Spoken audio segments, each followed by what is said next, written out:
Hi guys, hey, welcome to your November Psychic Tarot reading with me. My name's Chris of Psychic Insights.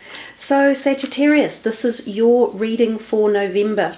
We're doing 4 initial cards from this particular deck, the Morgan Greer, and then we will have 4 underlying cards, which are the clarifiers. And I'm using a different deck for that. I'm using the Rider-Waite.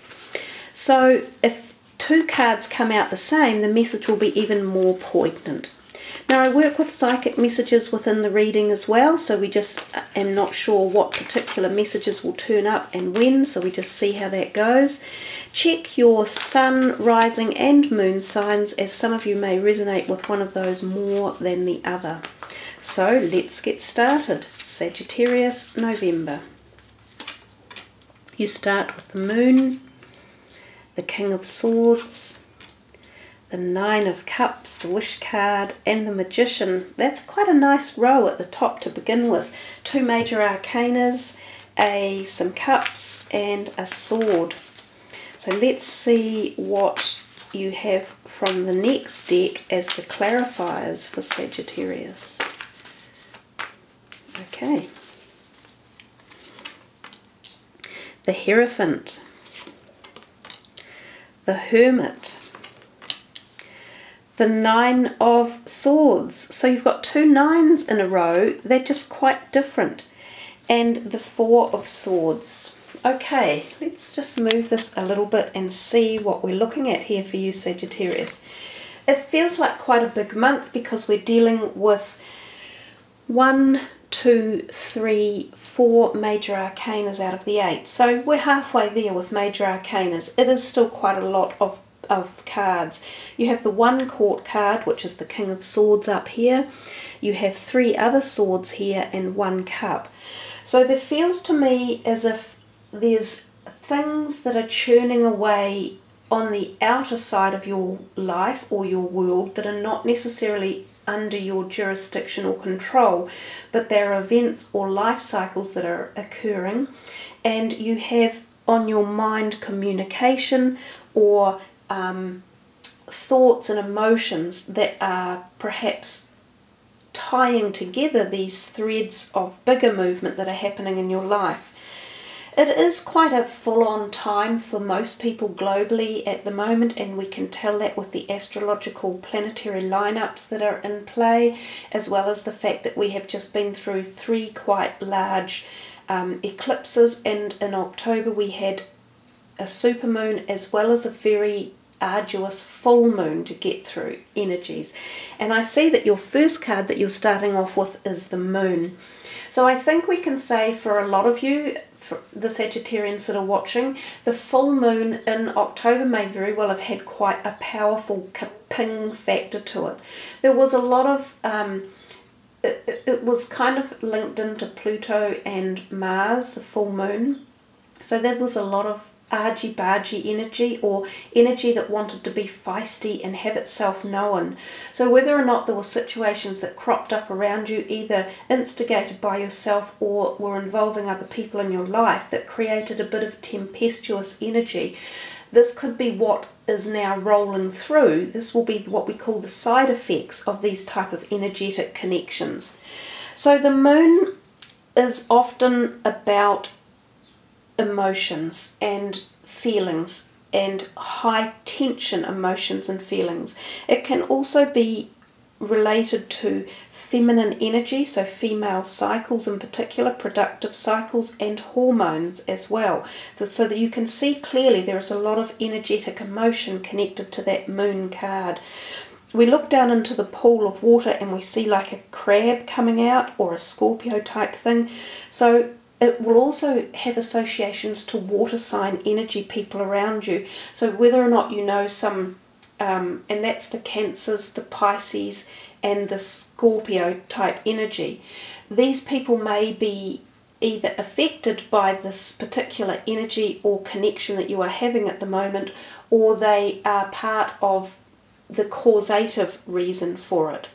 So those energies can be quite full on. They can be unbalancing, is a word that we could use, and they can be, you know, disconcerting.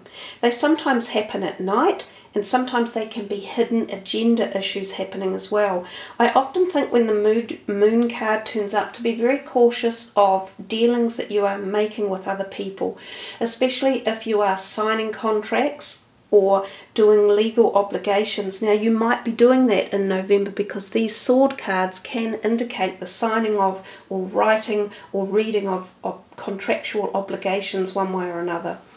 So be very careful if you are doing that. Make sure you are dealing with people who are trustworthy and who are supportive of you, or who are in a safe network of perhaps legally bound activities. Because if you pick up something new like an investment, or you're signing money over, or you're giving away personal details, you need to make sure that you're doing it with the right type of connections or network.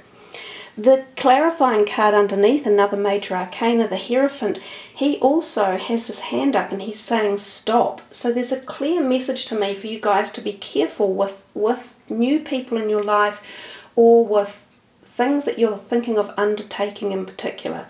You don't need to not do it, but you need to make sure you have done due diligence on every project that you are looking at, especially the big ticket things like buying a property, or buying new investment shares, or starting a new business, or going into a contract with someone. The Hierophant does talk to us about doing things correctly and socially acceptable. So it's also another message to say, don't do any shady dealings, don't get stuck into buying things that might be stolen or might be shady, or you think you're getting them at a much lesser price than their value. Check why you think that and see if it really is a good thing to be doing, or will karma come back and bite you later and make you pay for it. The Hierophant also talks to us about our religious and philosophical perspectives and viewpoints, and so does the moon. Also talks about the psychic connection. So some of you might feel really spiritually connected, or esoterically connected, and psychic tune and in attunement. Listen to your dreamscapes. Some of you may be wanting to reconnect again at a spiritual level. It might even be your own more earthly belief systems in religious perspectives or dogmas. So that's another feeling of the connection of the two, the spirituality connection there for you. And Sagittarians, you're well known for being a very spiritually minded zodiac sign. It's kind of within your core to look into these subject matter and to find out more about them and where you fit in life. We come to your next card, and it's the King of Swords, and he's looking in here.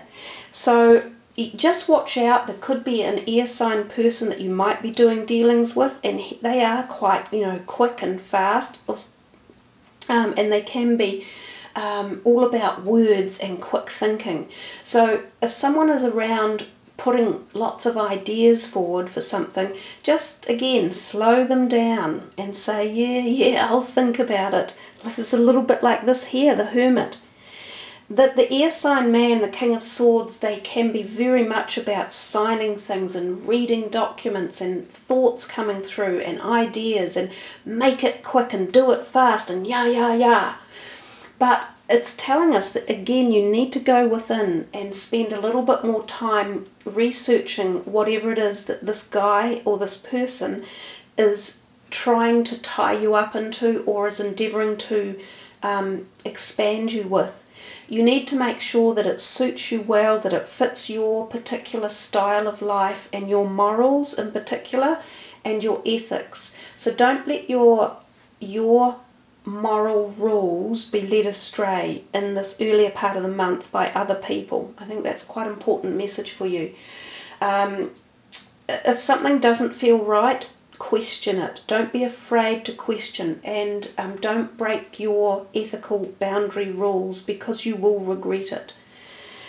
The Hermit also says that you might need some space away from this person. He could be someone you know, like a family member, and he might just be too full on for you. So you might need to distance yourself from them so that they're not so playing such a big role in decisions you're making, or thoughts, or feelings along those lines. To me, this whole bottom line talks a little bit about yourself, and you're going to have to rely on yourself a little bit in the month of November, because you're going through your own personal issues. And I think the moon was the heralding of that right at the very beginning. Don't think it's negative. It's not. It's always positive when we're in a space that we learn to rely on ourselves and we learn to listen to ourselves and be in tune with ourselves. It's no good being the person that's constantly there for everyone else and burning yourself out. And it's no good being alive, living the rules to keep other people happy. This is about keeping yourself happy. And we come to this number 9 up here, the 2 9s. So 9 has a real message number for you in the month, and 9 is always about endings as well. So remember that it's about finishing off tasks or projects or an era or belief systems or ways you have been living, and preparing yourself to move into new paradigm, a new thought process and new directions. Now the 9 of Cups is a great card to get, and most people absolutely love it because that guy is sitting there particularly happy with himself, feeling very satisfied, you know, like the cat that's got the feathers or whatever. That's not a proper saying, I know, but he's sitting there very smug and sated and complete. So this card turns up at a time when you can almost place a wish out there and have it answered or have it actioned in some way. Now underneath we have the 9 of Swords, right? That is often the card that talks to us about night terrors or an inability to sleep in particular, so insomnia, things on your mind that keep you awake. This can often be related to words or arguments or people or contracts again. So thoughts, your mind is going round and round and round with all these things that you're trying to either solve or back away from or eradicate and move them on out of your life. So the card above and this one below, if you tee them up together, it's sort of saying utilize this opportunity to put a positive wish into place. So instead of sitting here with all the negativity going on and swirling around in your mind and thinking, oh, I can't do it or it can't be done, switch that up and switch it over to say to yourself, it can be done. And guess why? Because you have the Magician sitting right next door. He's another of the most benevolently positive cards in the entire deck. When the Magician turns up, he's also saying to you, this is a time of magic, but you have to grasp it. You have to get out of this funky, grotty mood here, even here when you've got to take this time out away from perhaps these people who are pushing things. Don't go too far in here on your own, sort it out indeed, but then come back out and ready yourself to prepare for the end of 2016 and moving into 2017. You can't just sit here like this all the time. Sure, we all need time out occasionally to refuel and, re-energize. That's great, and this one talks about that as well. I'm getting to it, they're rushing me. So when the Magician and these two are together, you have this amazing opportunity to pull yourself up from whatever's annoying you or agitating you and kick it out the door and move yourself into positivity. The Magus is about the fact that this is a life cycle, it's an opportunity, a window in time, a portal of magical energy being supported to you from your universal energy hosts, such as your spirit guides, the angelic realm, just collective conscious energy connections, everything. So you can pick it up whether it's career, love, emotions, harmony, balance, finances, anything. But you have to see it coming and you have to grab it and be on board and move with it. So your clarifying card down here, another sword, and this one often talks about taking time out. So we see a few of them down here taking time out, but we also see that you need to do it. When you take your time out, you need to jump up into ways of solving whatever it is that pushed you there in the first place. So the Four of Swords is about a retreat, going on a retreat, and sometimes this is exactly what you do when this card is here. You do go off for a weekend or a long weekend, and you spend time re-energizing your batteries and finding some sort of harmony and balance and completion and understanding about thoughts and things that are going on around you. It can be the card that also signifies being with someone at a very intimate and personal, private level. So for some of you, there may be a partnership involved that's coming. It could be a new partner that you're wishing to see, or the re-healing of a partnership that's been in difficulty. And that could be coming if you deal with it the right way. This can also mean conception, this card. It is the card that can indicate fertility.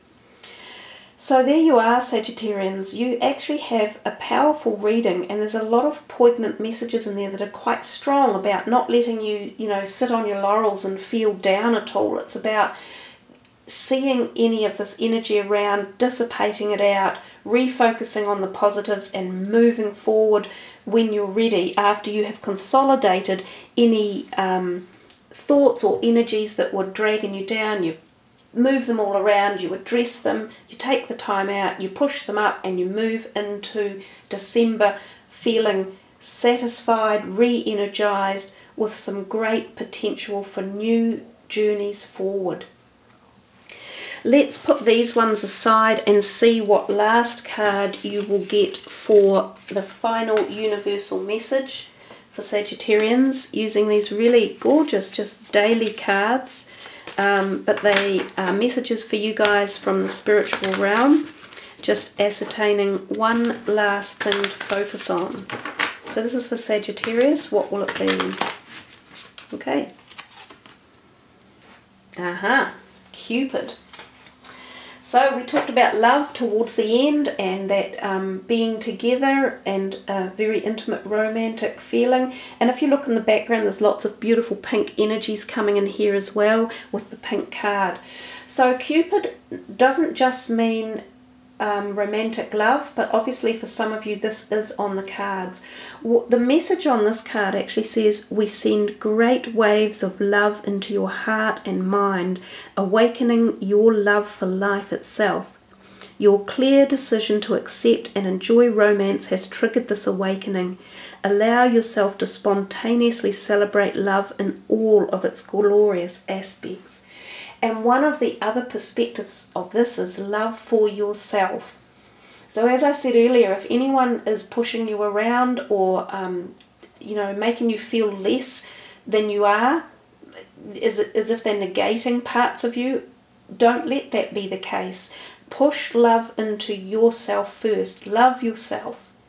And push that energy out, and you then acquire that coming back in. Every thought we have turns into a reality. So there was a lot in that whole reading about not focusing on the negative, but focusing on the positive, and moving away from negative people in your life, because they're not doing you any favors. So plenty of love, bring it in, breathe it out, bring it in, breathe it out, and utilize that energy. And for some of you, absolutely romantic Cupid love is on the doorstep. So there you are, guys. Have a really wonderful November ahead, and think about some of your energies and directions you want to head into December with as we sign off for the end of the year. Thanks for listening, liking and subbing. So wherever you are from around the world, have a happy, safe November. Namaste.